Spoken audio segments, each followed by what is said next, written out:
Assalamualaikum warahmatullahi wabarakatuh. Alhamdulillah, tidak henti-hentinya kita mengajarkan puja dan puji kita kehadirat Allah, Zat yang telah menciptakan, mengurus, mengawasi, memiliki semua yang di langit, semua yang di bumi, semua yang di dalam lautan, terjangkau atau tidak terjangkau oleh mata manusia. Tidak ada sekutu bagi dalam setiap kegiatannya, dan dia telah menggantikan segala kebutuhan kita untuk roda kehidupan di muka bumi dengan kalimat sederhana tapi penuh dengan berkah. Alhamdulillah. Maka sering-seringlah saudara mengucapkan kalimat ini. Kita menyanyikan sebenarnya salam hormat kita penuh dengan rasa rindu dan cinta kepada manusia terbaik, manusia yang telah dipilih oleh Pencipta untuk membawa kepada kita hukum halal haramnya Allah, sehingga kita punya panduan hidup. Dan Allah bersama malaikatnya mengucapkan salam hormat pada manusia terbaik ini dan dijadikan ibadah untuk orang-orang beriman. Maka sangat wajar kalau kita selalu bacakan salawat dan taslim kepada Nabi besar Muhammad sallallahu alaihi wasallam. Seperti biasa teman-teman, saya menghadirkan bahasan dosa-dosa besar, dan malam ini kita masih membahas berhubungan dengan masalah pakaian. Kalau dosa besar kita yang lalu 52 masalah tidak bolehnya isbal atau menutup mata kaki bagi kaum laki-laki, dan sudah panjang lebar kita jelaskan dalil-dalil serta rincian hukum-hukum yang disampaikan oleh para ulama. Kalau malam ini khusus juga berhubungan dengan masalah laki-laki, dosa besar ke-53, haramnya memakai kain sutra dan emas bagi laki-laki di sini. Teman-teman sekalian, Allah Subhanahu wa taala, Allah yang Maha Tinggi dan Maha Suci, menciptakan laki-laki dan perempuan, dan tidak ada jenis kelamin yang ketiga. Dan masing-masing memang dari dua manusia ini, laki-laki dan perempuan, diberikan tugas dan beban. Dan untuk mengemban beban dan tugas itu, mereka juga diberikan perangkat yang cocok untuk tugasnya. Laki-laki disuruh sholat berjamaah di masjid, jihad, cari nafkah, lindungi keluarganya. Makanya Allah memberikan dia perangkat, energinya, kekuatan badannya lebih kuat, kulitnya memang kuat untuk itu menghadapi panasnya matahari, hujan. Dia keluar dengan kesedihan. Memang laki-laki sudah diberikan perangkat itu. Nah, memang tugas diri luar rumah. Sementara wanita diberikan tugas oleh Allah, memang dia harus penuh dengan kasih sayang, kelembutan, merapikan rumahnya, mendidik anaknya, meringankan beban-beban kesedihan, atau menghilangkan letih suaminya. Memang itu tugas. Dan kalau masing-masing dari laki-laki dan perempuan yang menjalankan tugasnya, maka luar biasa. Mereka sudah cukup menjalankan tugas yang Allah bebankan, dan ini sebelum mereka masuk ke dalam surga. Hadits yang masyhur yang sering kita ulangi sebenarnya, di mana seorang sahabiat mulia radhiyallahu anha, beliau berkata, ya Rasulullah, setelah saya sholat, apakah boleh saya bertanya? Saya ini utusan semua wanita di Madinah. Kata Nabi sallallahu alaihi wasallam, silakan. Dia bilang, kalian kaum laki-laki sholat berjamaah di masjid, ngantar jenazah, cari nafkah buat kami, berjihad.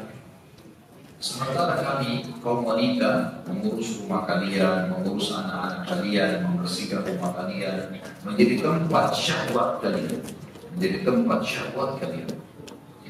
Maka pertanyaan saya, Rasulullah, apakah pahala kita sama? Maka kata Nabi sallallahu alaihi wasallam kepada para sahabat laki-laki, ada pertanyaan lebih penting daripada ini? Maka para sahabat laki-laki terdiam. Artinya Nabi SAW ingin berpesan, kalau laki-laki dan perempuan paham tugas, fungsi, beban yang telah diberikan oleh Sang Pencipta dan dia jalankan, itu sudah normal kehidupan dunia ini. Tidak usah saling desak-desakan, tidak usah satu sama lain saling mengambil tugas. Ya. Maka Nabi SAW balik ke arah sahabat itu berkata, pulanglah dan kami sampaikan kepada semua wanita yang kau temui semampumu, kalau pahala kalian sama.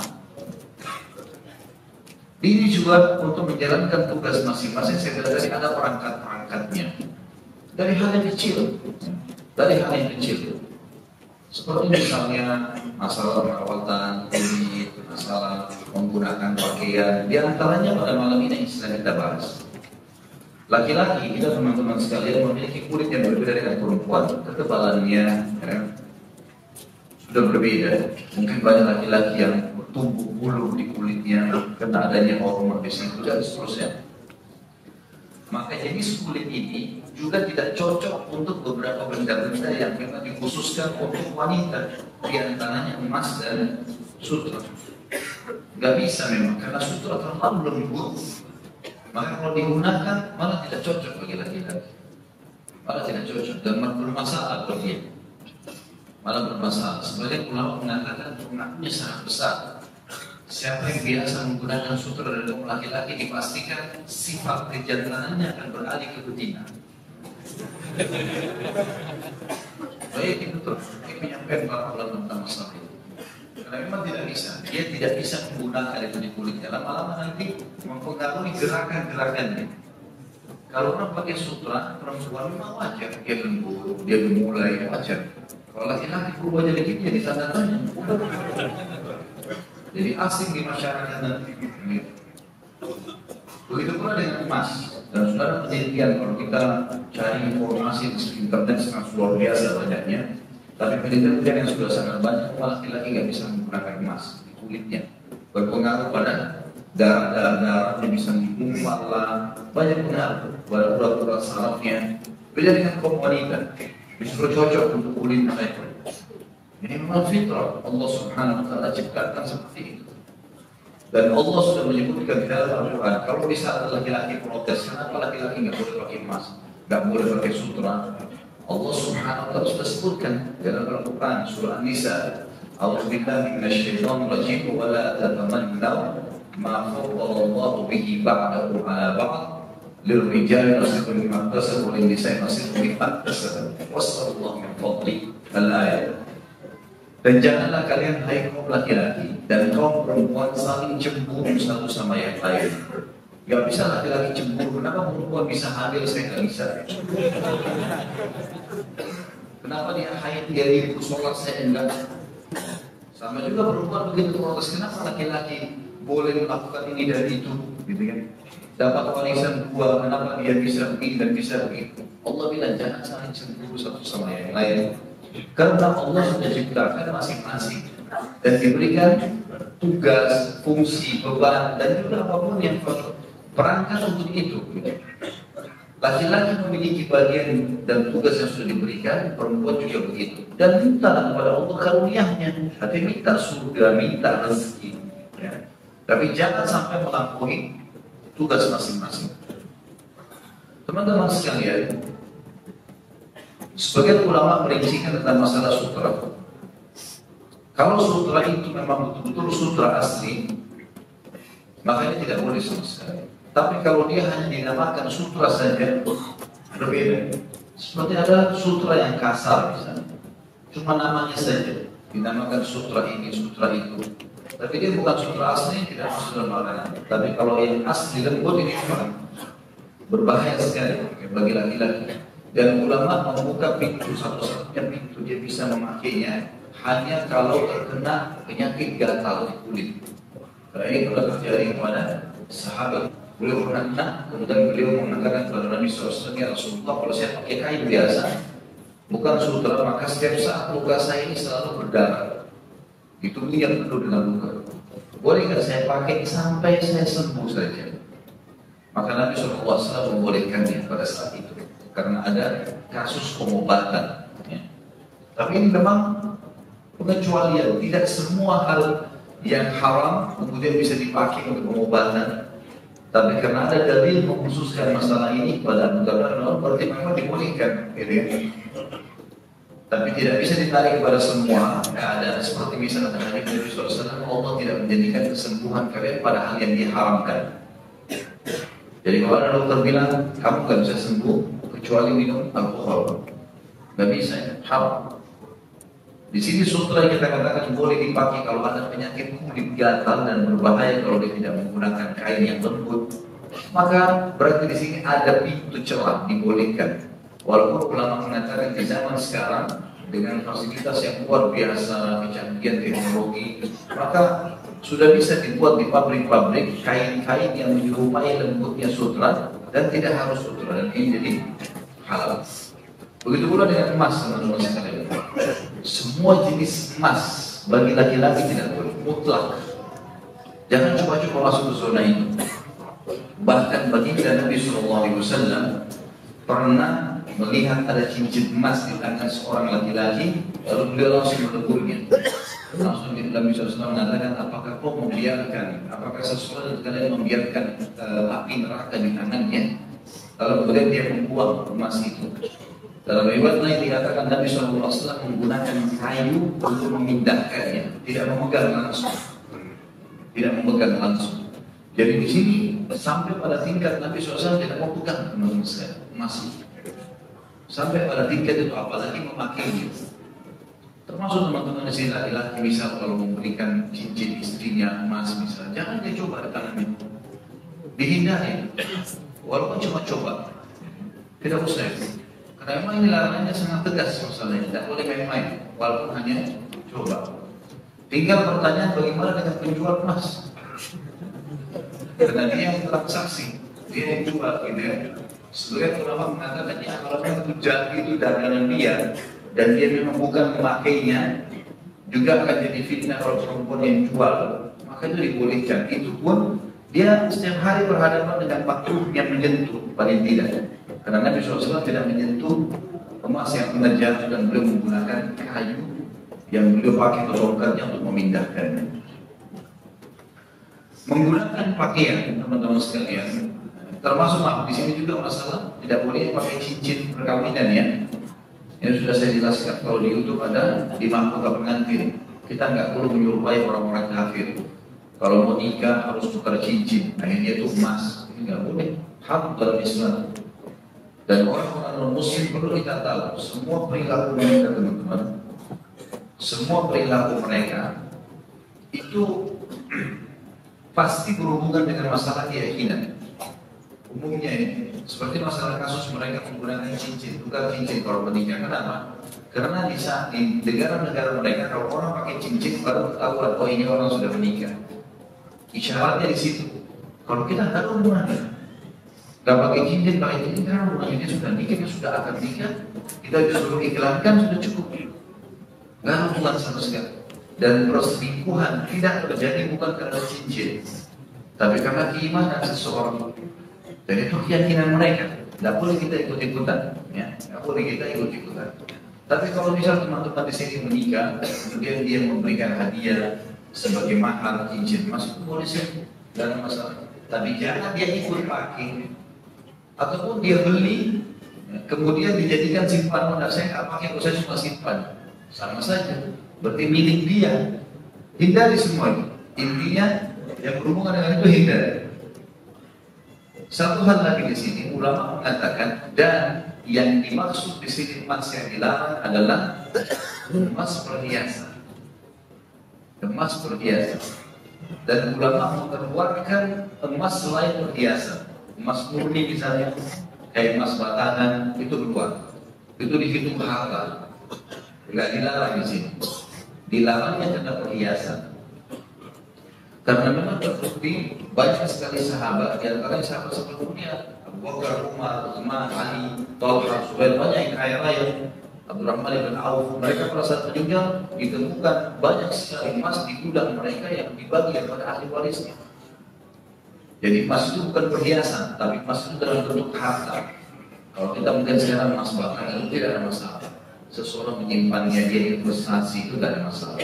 Yang dilarang hanya murni perhiasan karena kata ulama kemungkinan besar ini ada menyerupai kaum wanita, menyerupai kaum wanita, maka ini tidak boleh sama sekali berbentuk perhiasan. Menggunakan emas kalau dalam bentuk perhiasan perempuan boleh, dalam bentuk perhiasan laki-laki nggak boleh. Menyimpan investasi emas batangan dalam bentuk harta boleh, laki-laki nggak ada masalah. Dia investasikan, dia simpan di rumahnya, dia simpan di gudang, itu haknya dia. Tidak ada masalah kalau dalam bentuk harta. Tapi yang penting ini ada urusannya, ada zakatnya. Sama juga khusus laki-laki dan perempuan dua-duanya haram kalau menggunakan wadah makan dan minum dari emas. Ini mutlak tidak boleh. Tidak boleh sama sekali menggunakan makanan dan minuman dari emas. Dan ini juga teman-teman sekalian dianjurkan agar setiap yang berhubungan dengan emas, mungkin sendok emas, wadah emas, ya. Karena di sini nanti akan kita sebutkan hadisnya ada larangan tentang piring dan gelas, ya. Tapi mungkin masuk dalam ada sendok, ada garpu, ya. Ada apalah tatakan, ya. Emas ini semua dihindari. Kalau emas murni, ya, kalau warna emas tidak ada masalah.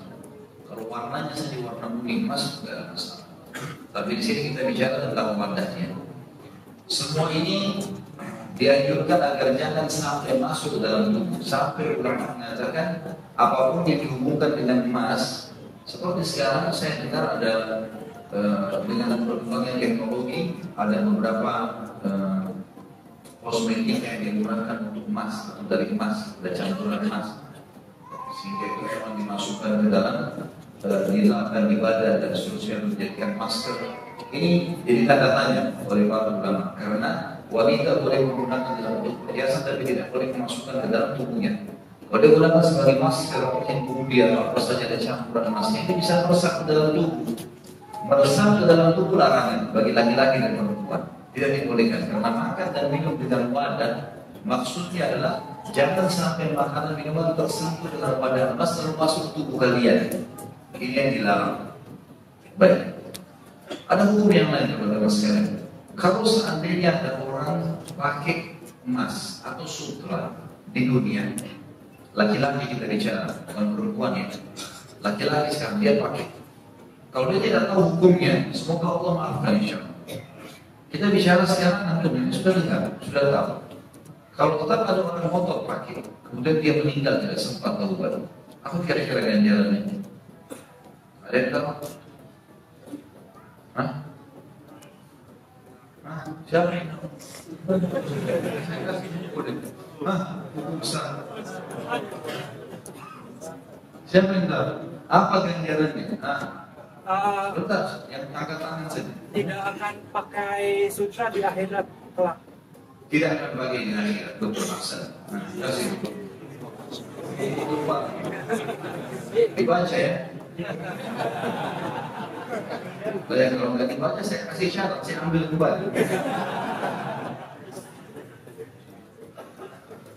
Jadi orang kalau sempat pakai dan dia tahu nih tetap otot, karena saya lihat di Jakarta, di Indonesia secara khusus itu kalau sudah sampai level menengah ke atas, mulai ekonominya baik, mulai levelnya ke bisnis ya, mulai dagang, segala mereka ini sudah macam-macam, sudah emas semua ya, yang tangannya emas, cincinnya emas, giginya emas, semua emas, bahkan jadi kebanggaan. Saya ketemu dengan beberapa orang pejabat di Jakarta, kemudian pergi umroh, saya nggak tahu ketemu, pas saya tunggu dibuka sama dia kotaknya laki-laki, dibuka sama dia, ini Ustaz, cincin saya, cincin apa ini Pak? Cincin mas. Emang belum tahu kalau muslim tidak boleh pakai laki-laki, belum tahu, jadi ini dibahas. Ternyata memang jadi kebanggaan, jadi kalau pergi acara-acara bertemu, itu justru sengaja memang harus ada emasnya, seperti itu lah. Padahal ini benda-benda yang haram. Ini kalau sudah tahu teman-teman tetap dipakai di surga nanti, pakaian ahli surga ada emas dan sutranya. Kalau dia tidak sempat taubat, kemudian bisa dia masuk ke neraka dengan dibersihkan dosanya, nanti dia masuk surga, fasilitas itu bisa hilang. Dia dapat apapun fasilitas di surga, makanan, minuman, kecuali sutranya dan emasnya. Karena dia tahu hukum. Kalau tahu hukum, kalau tidak tahu hukum maka nggak ada masalah. Ya, kita bicara orang yang tahu hukum, sudah dengar, tetap motor memakai, maka itu bermasalah. Dan ingat ya, dalam bertaubat tidak ada istilah daripada. Jangan pakai daripada. Beli whisky 10 botol, taubat sekarang daripada dibuang. Nggak ada daripada. Ini haram. daripada taubat nasuha. Tidak ada istilah setengah-setengah berhenti tengah jalan, nggak boleh. Jelas ya? 3 orang yang jelas ya. Baik. Kalau orang patuh teman-teman sekalian dengan perintah Allah ini, maka dia pakai pakaian. Kita boleh, laki-laki boleh menggunakan sesuatu yang indah. Bahkan dia juga Nabi SAW menggunakan bajunya dari kain katun, dari Yaman. Dan itu kain yang mahal pada zaman itu. Nabi SAW memiliki imamah dan baju beberapa warna. Ada putih, ada hitam, ada hijau, ya, ada merah. Nabi SAW juga memiliki pelana yang ditaruh di pundak beliau SAW dengan beberapa warna, gitu ya. Nabi SAW memiliki sendal, beberapa sendal. Nabi SAW juga memiliki beberapa rumah. Setiap istri diberikan rumah. Setiap rumah ada muntahnya. Kalau kita sekarang ada kendaraannya. Setiap rumah ada pembantunya. Nabi SAW nikmatin kehidupan, bukan tidak dinikmati, gitu ya. Banyak orang salah paham dengan beberapa riwayat.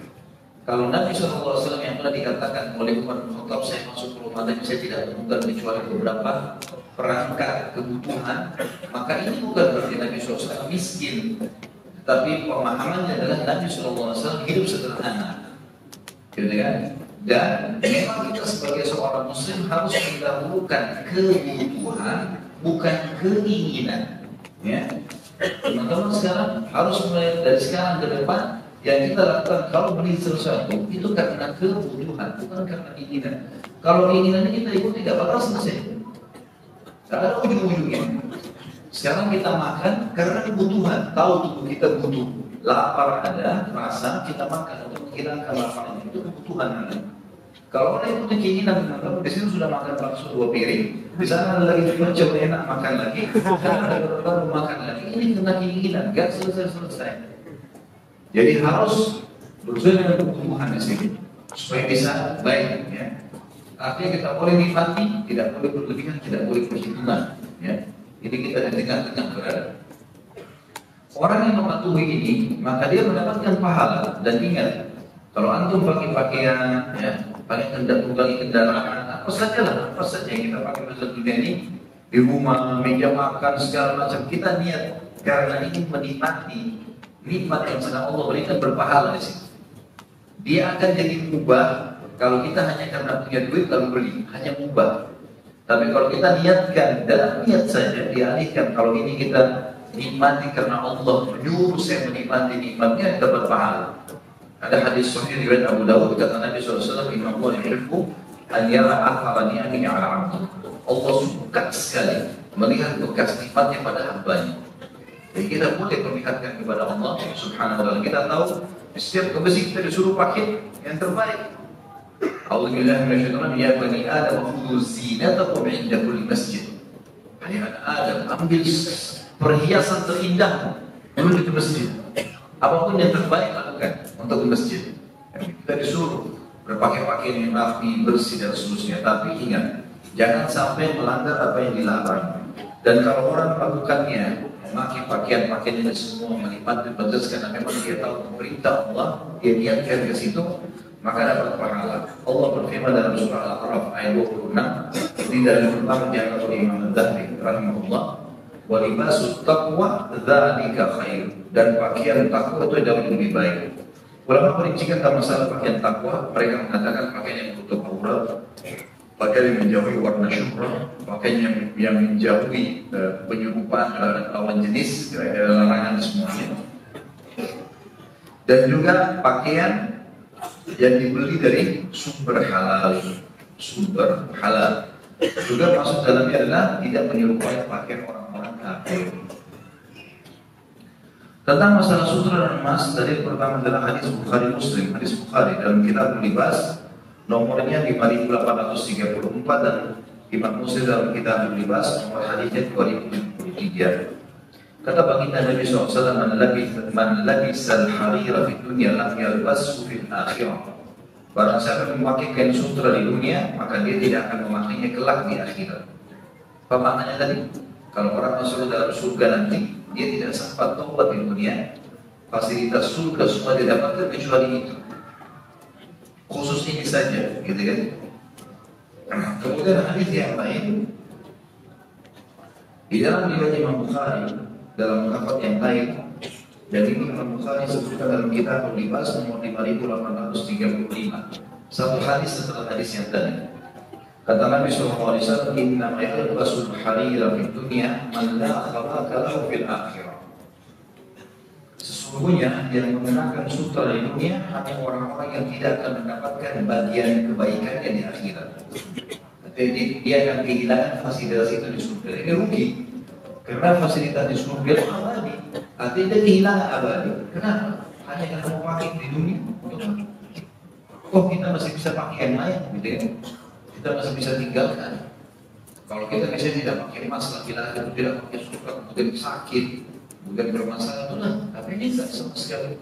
Malah sangat berhubungan dengan masalah kesehatan kita. Ini makna hadis yang saya katakan tadi. Kalau di akhirat tidak akan memakainya. Ini pendapat ulama ya tentunya. Hadis yang lain diriwayatkan oleh Tirmidzi, dan Tirmidzi meriwayatkan dalam kitab Libas nomor 1720. Kata Nabi SAW, "Hurrima libasul dhahabi wal hariri ala dhukuri ummati wa uhilla li inatihim." Diharamkan memakai kain sutra dan emas bagi kaum laki-laki dari umatku, dan dihalalkan bagi kaum perempuan dari mereka. Itu sudah jelaskan tadi sebab-sebabnya berhubungan dengan masalah perangkat kita kulit ini ya, itu harus sesuai dengan apa yang Allah sudah ciptakan, dan Allah sudah tahu emas dan sutra tidak cocok untuk laki-laki. Jadi jangan dipaksakan. Kemudian hadis yang lain yang tadi saya bilang tentang masalah tidak boleh menggunakan wadah piring ataupun gelas dari emas dan juga perak, ini dua-dua nggak boleh. Karena ini juga nanti fasilitas di surga. Jadi tidak boleh sama sekali orang memakainya. Di dalam hadis Bukhari disebutkan dalam kitab Al-Qimah nomor 5426, dan Imam Muslim dalam kitab Al-Ashribah 5633.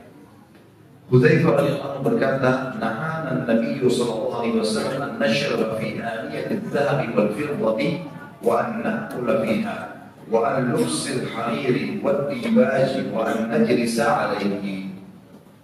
Nabi SAW telah melarang kami untuk minum dengan menggunakan cangkir dari emas ataupun perak, dan melarang kami makan menggunakannya, serta melarang kami memakai kain sutra dan ad-dibaj. Jadi ada istabrak dan dibaj. Dalam Al-Quran disebutkan kita pakai dari surga. Sundus mal, sundusin wa istabrak. Sundus sutra yang halus, dan istabrak sutra yang tebal, pakai dari surga. Di sini disebutkan dilarang menggunakan semua jenis sutra, baik yang tebal ataupun yang halus. Dan kami dilarang untuk duduk di atasnya. Tidak boleh juga menggantikan sutra menjadi misalnya kain sofa yang tidak boleh dihindari. Termasuk wadah untuk makan, misalnya meja ditaruh jadi taplak meja, ini semua tidak dibolehkan. Semua tidak boleh. Jadi laki-laki harus hindari sejauh mungkin masalah sutra. Baik, bolehkah laki-laki jual sutra? Hah? Boleh. Tidak ada masalah kalau dia jual. Sama tadi kalau dia jual emas. Jadi tidak ada masalah kalau dia jual, karena masih dihalalkan bagi kaum wanita. Jadi memang kaum wanita adalah komoditas. Jadi Allah alam ini kalau ada laki-laki masuk di toko terus modelnya aneh-aneh ya, mau mencontohi wanita, jangan dijual. Jangan sampai disalahgunakan. Kemudian hadis yang lain yang menyebutkan tentang masalah kalau orang tetap mau makan daging di wadah emas dan perak, maka ini akan menjadi masalah buat dia. Di akhirat akan menjadi api di perutnya, dan di dunia akan menjadi penyakit. Sebagaimana hadis Bukhari dan Muslim menjelaskan masalah yang Imam Bukhari meriwayatkan dalam kitab Al-Ashribah nomor 5634, dan Imam Muslim dalam kitab Libas wa Zina. Ini nomor 2065. Kata Nabi SAW, "Man syariba fi aniyatil fiddati innama yujarjiru fi batnihi nar jahannam." Siapa yang minum menggunakan bejana merah, sesungguhnya dia menuangkan neraka jahanam dalam perutnya. Kata para ulama hadis yang dimaksud dengan menuangkan neraka jahanam di perutnya, dia membuat penyakit sendiri buat perutnya. Sebagaimana kita tahu ada hadis tentang masalah demam.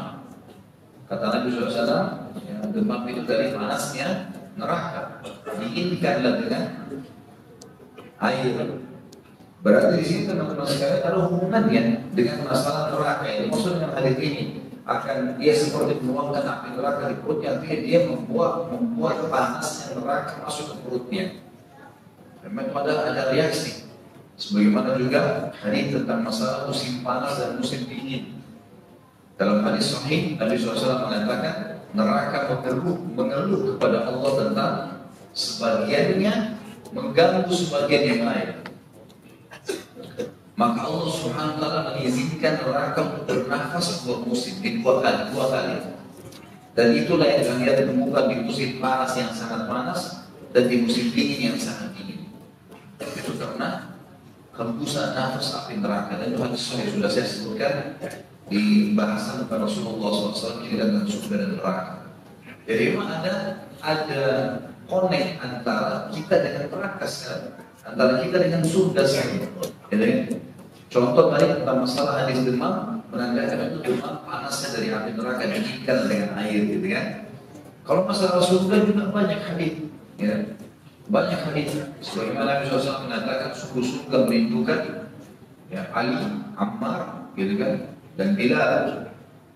Kemudian juga di surga ada bidadari yang mengatakan kalau seandainya kata Nabi SAW seorang istri menyakiti suami di dunia, ya, maka istri dari bidadari mengatakan semoga Allah menghukummu dan semoga dia akan pergi kepada kami dalam waktu dekat dan meninggalkan. Ada interaksi antara surga dengan di dunia. Dan jadi saksi bahasan kita ini maksud dengan perkataan di sini teman-teman, kalau orang minum di wadah dan makan emas dan perak, apalagi ini kayak sebuah kebanggaan. Kayak misalnya di istana presiden, saya tidak di Indonesia tidak tahu ya, tapi ini biasanya di istana raja. Biasanya mereka menganggap wadah emas dan perak itu adalah sebuah fasilitas yang mewah. Padahal ini haram dalam Islam, tidak dibolehkan. Maka mana dia menuangkan neraka jahanam di perutnya, dia kena penyakit di dunia. Dan di akhirat dia akan dimasukkan ke dalam api neraka. Beliau mengatakan dan terdapat riwayat yang sabit, artinya riwayat yang bisa dipegangi sebagai rujukan, bahwasanya Nabi Shallallahu Alaihi Wasallam memberikan rukhsah keringanan menggunakan sutra seukuran 4 jari karena penyakit gatal-gatal dan gigi emas dan semacamnya. Yang dimaksud sini beliau mengatakan gigi emas adalah kalau seandainya ada seseorang giginya tanggal, dirincikan oleh para ulama. Kemudian tidak ada wadah gigi lain. Satu wilayah tidak ada kecuali emas yang dia bisa letakkan bordil, dia tidak bisa makan. Maka ini ada sebagian kecil ulama mengatakan laki-laki pun boleh. Tapi umumnya ulama mengatakan tetap kembali kepada wanita saja. Kalau lebih aman laki-laki tidak menggunakannya. Jadi barang siapa yang memakai kain sutra bagi kaum laki-laki atau baju biasa yang bersulam sutra atau berbordir emas, maka dia telah masuk dalam ancaman tersebut dan dia telah menjadi fasik karena itu. Jadi tetap tidak boleh di sini. Artinya tidak boleh sama sekali. Jadi kalau ada bilang saya pakai baju batik, sutranya hanya garis saja, di tengah-tengah dengan kancingnya sama saja, tetap tidak boleh. Dan sekali lagi untuk apa? Kalau kita tidak pakai, kita masih bisa pakai yang lain, untuk apa pakai itu? Sementara diharapkan di dalam agama kita. Baik, insya Allah kita lanjutkan sebentar setelah sholat ba'da isya. Subhanallah wa bihamdika asyhadu an la ilaha illa anta astaghfiruka wa atubu ilaik. Assalamualaikum warahmatullahi wabarakatuh.